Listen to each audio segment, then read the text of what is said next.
Hello, everyone. My name is Nathan, and my project was on loan sharking, so I decided to look into Mad Sam DeStefano, one of probably the creepiest, scariest loan sharks out there. So let's go. Um, what is a loan shark? Let's start off just by defining that terminology. So a loan shark is a criminal who charges basically gives out loans and then charges an enormous amount of interest. So they will charge like anywhere from like 30 to 3,000. There's really no limit. And these criminals, unlike traditional means where like let's say you don't pay off a credit card for quite some time, then they get collection agencies and like legal ways to go after you. Where loan sharks typically use violence, whether that is threatening someone and their family, or whatever it may be. They'll take a limb. They'll do nasty stuff. Now, Mad Sam, he was born in Streator, Illinois, and then he later kind of moved to Chicago. Both his parents were Italian immigrants. His father was a miner, and his mom was kind of just a stay-at-home mom.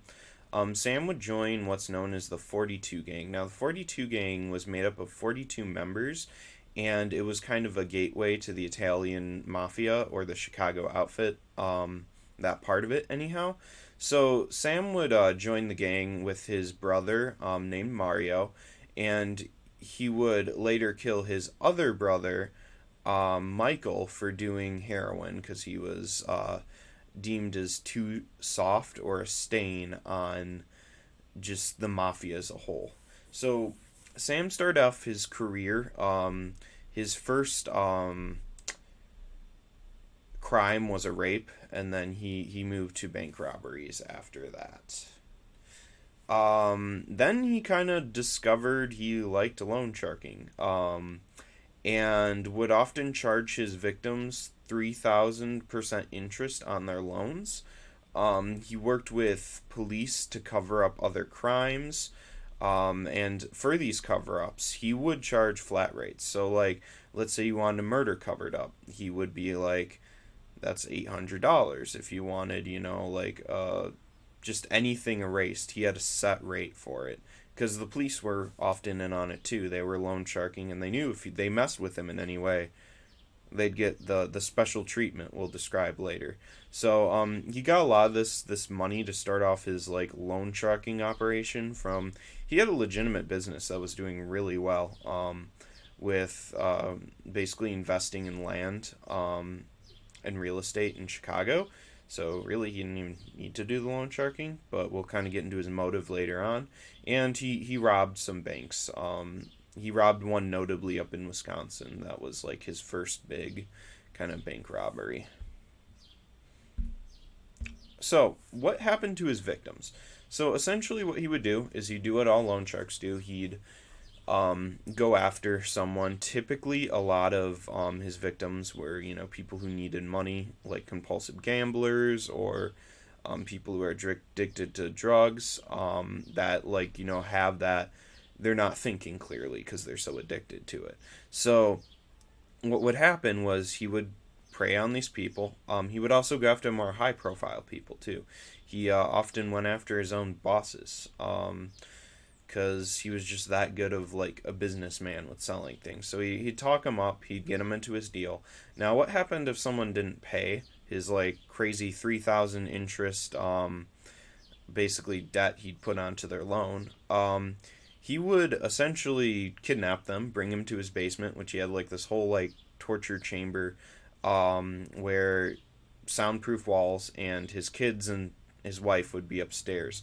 So really, no one could hear it.